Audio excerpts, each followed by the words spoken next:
Hello, welcome viewers. As you guys have seen some of our videos, doing a little bit of work yourself around the house can be a great way to save some money. You can see we've done quite a bit of the woodwork ourselves, and if you haven't worked on doors before or something a little bit more visible like cabinets, maybe take something a little bit easier like a trim board, something a little bit further out of the way, trim because it's against the floor.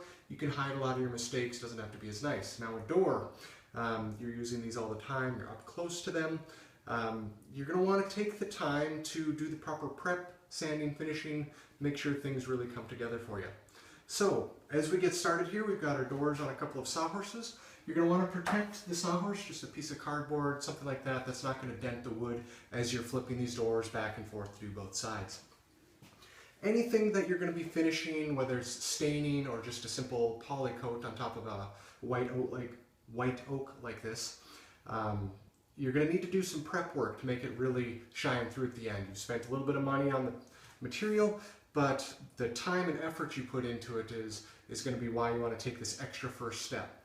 As you can see, we've got kind of an unfinished door here. You're going to want to come through and you're going to want to look for areas that would show differently when you stain it. So you can see this is from the factory. Looks like there's a little bit of a screw up in this corner, some glue, looks like a little bit of finishing oil. What I like to do is I like to take a razor blade, we'll come in here, we'll clean all of this glue out. Because the glue is a adhesive material, it's going to show up almost white, won't absorb the stain. When you're done with this, we're going to have a nice rich red mahogany color on top of this oak, and you'll have a nice white corner here, notice at eye level. So you'll be able to see those points. Take the time, go through, make sure you carefully chip away any of that surface glue, get down to that wood. Once you've got it chipped away, you want to just take a piece of standard sandpaper. We've got 180 grit here.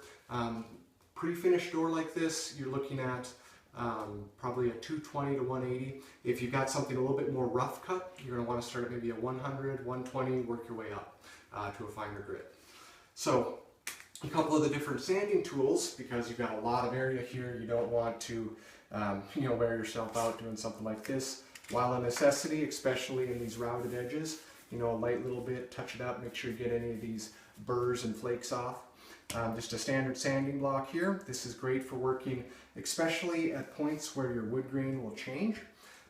You'll want to still get some sanding done in there. However, you don't want to be using something like this power sander and accidentally sand the wrong way against the grain. You'll show a nice white spot there when you go to stain it.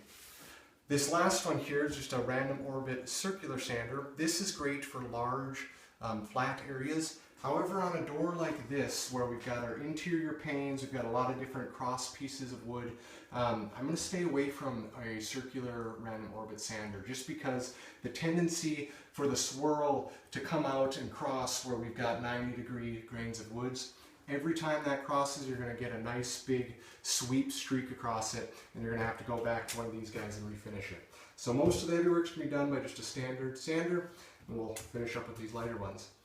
Stay tuned for our next video, and we'll do a little bit of staining and show you how to get in these nicks and corners. Make sure you get a nice, pretty stain, even coat on there for you. Quick question from the audience. If you're touching up one spot, should you use the electric sander or the small piece of sandpaper? Thanks, that's a wonderful question. So we'll come back to the door here.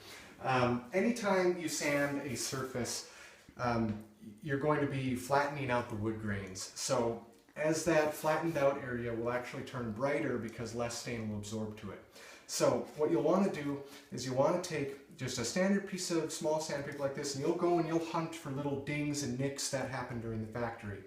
And you'll go in here and you'll touch these up a little bit, get down there so that you've taken most of the work out of it, so that when you come by with the power sander, you've got the nice even amount of sanding going on the top.